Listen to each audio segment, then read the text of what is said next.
Hello. Hello, what's your name? Hi, my name is Caitlin.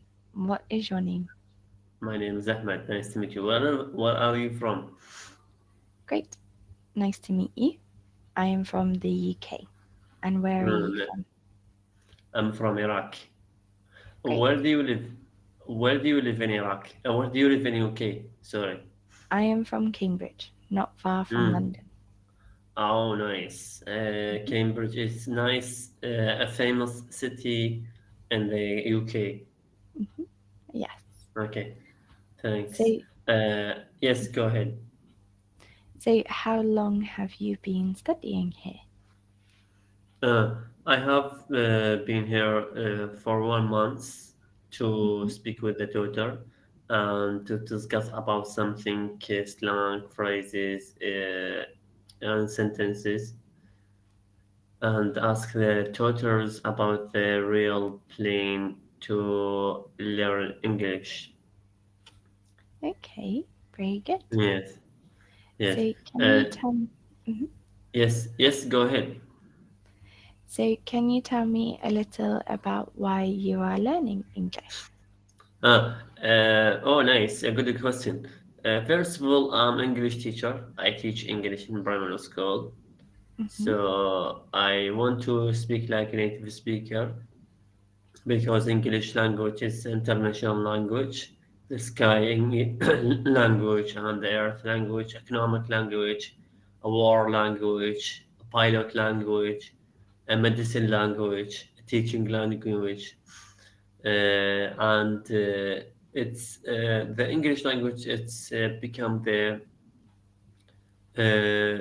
first language in the world to speak with the new people as the Mhm. second language in the world.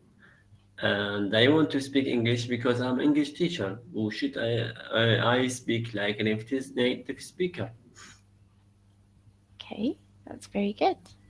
Yes. So, can you tell me a little more about yourself? So, like, what are your hobbies, your interests? My hobby to read the books and watch TV. My hobby is to travel. I would like to travel to the UK in the future Hmm. because UK is very beautiful country in the world. Okay, excellent. Hmm. So, what kind of books do you enjoy reading? Huh? What Sorry. kind of books do you enjoy reading? Sometimes to enjoy with the dictionaries, explore the Cambridge dictionaries,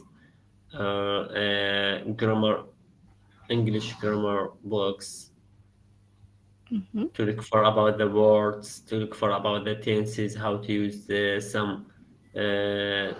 some words in English language.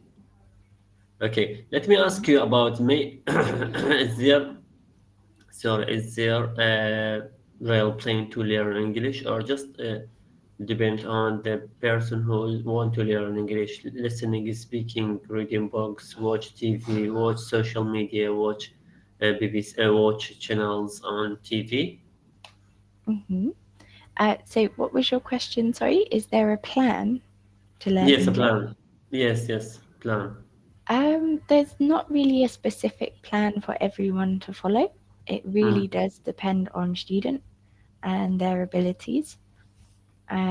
It depends what works best for you in your learning style. Not everyone has the same learning style.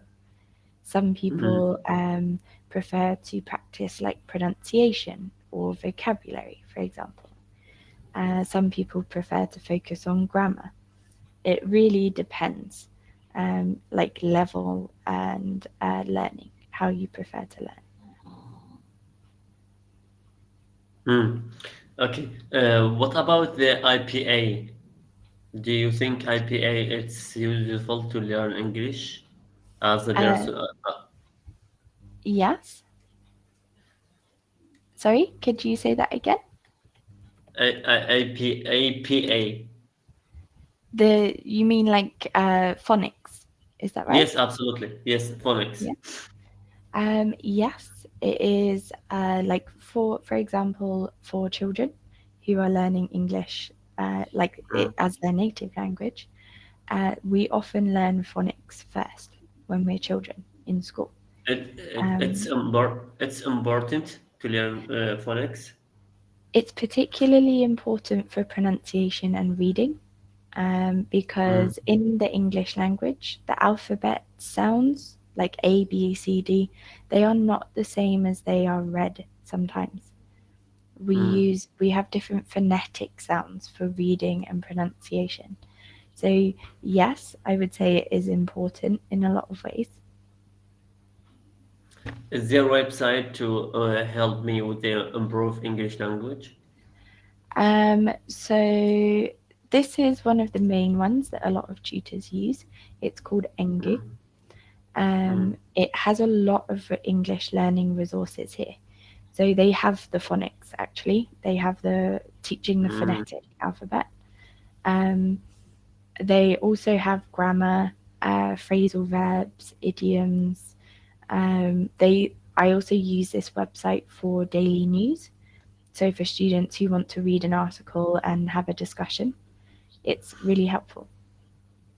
Okay. If I want to learn some phrasal verbs, which is there some phrasal verbs for beginner, for intermediate, for up intermediate, for advanced?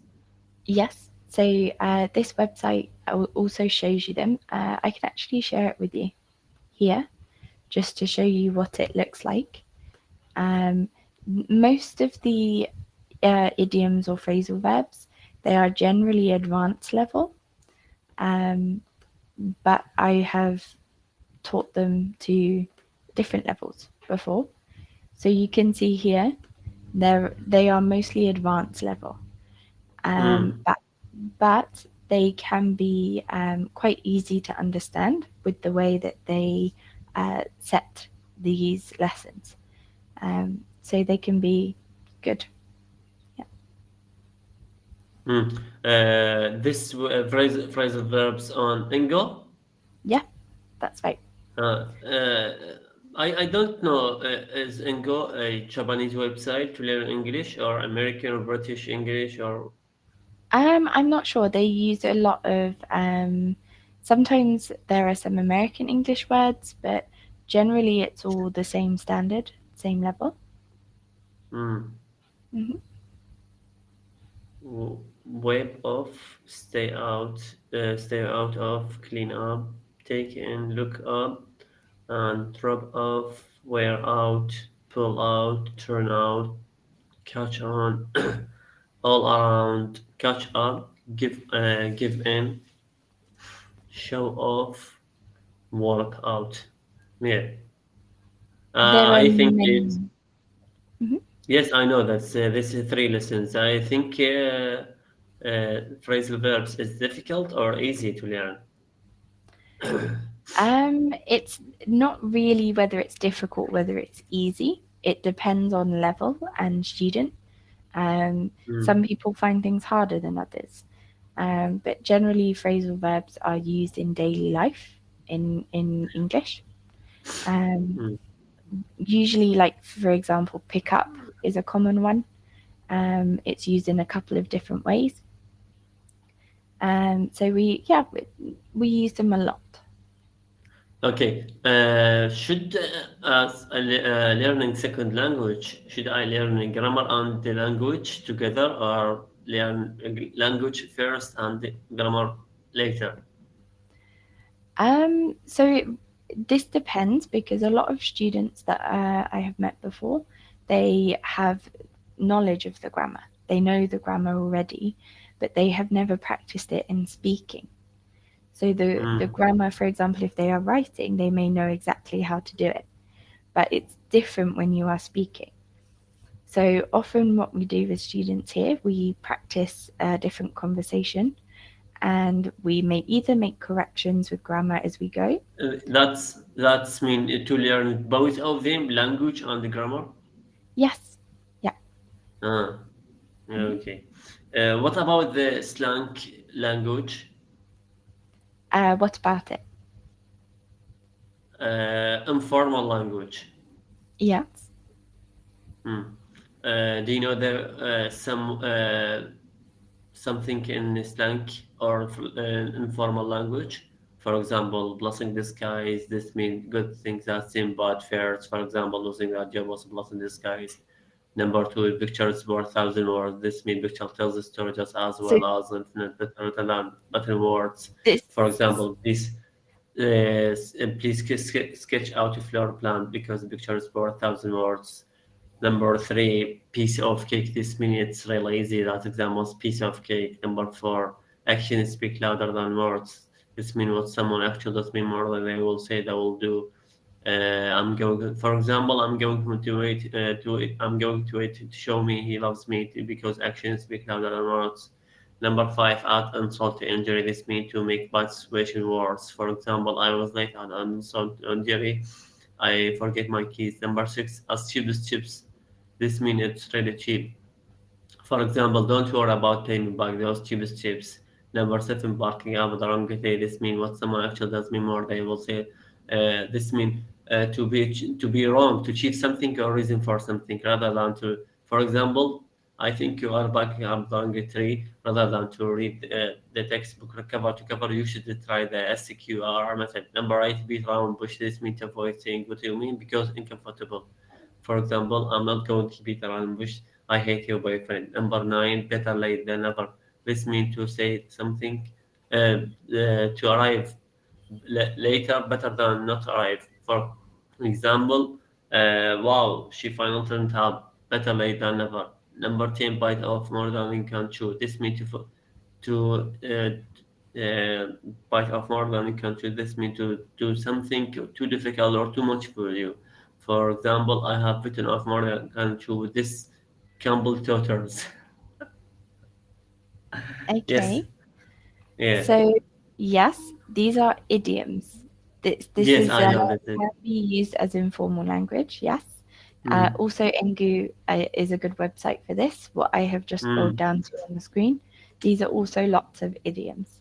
So the reason we use Engu a lot for these types of structures. Okay, what about the barking up the wrong tree? Can you Yes, explain the barking up the wrong tree? this is like accusing someone of something that they did not do. Huh? It's like accusing someone of something that they did not do. So For if example, someone to is to uh, to tell the teachers of the to engineer to go to the engineer to ask him to tell him I have a headache and stomach cake, and he told you barking up the wrong tree. I'm not doctor. that's not quite the meaning of this. So barking up the wrong tree is if, for example, you are blaming someone for something that has happened. For take a work situation, for example, maybe you are blaming your coworker, like, oh, you did this part of the project is wrong. Why did you do it like this? This isn't correct. They would say, actually, this wasn't my job. I did not do this part. So you are barking up the wrong tree. It is Mm, not, it's like accusing someone of something that they did not do. mm. Okay, I speak with you in maybe 14 minutes. Can you assess my English language right now? Yes, so you did well holding the conversation. You seem Mm, to have a good knowledge of different idioms or definitions of them. mm. Which Um, which level if you want to give if you assess my level? so we could say that you would be more of like an intermediate level, upper intermediate. Mm. That's mean B2? I'm not sure about B2. Um, Mm. I cannot assess based on this, but I can Mm. assess based on feedback and the levels that we go by here as well. Understand the all my conversation? Sorry, what Do you about the conversation? understand do you understand my speaking when I speak with you? Yes, I can understand what you are saying. Yes. Mm. Okay. Yeah. Thank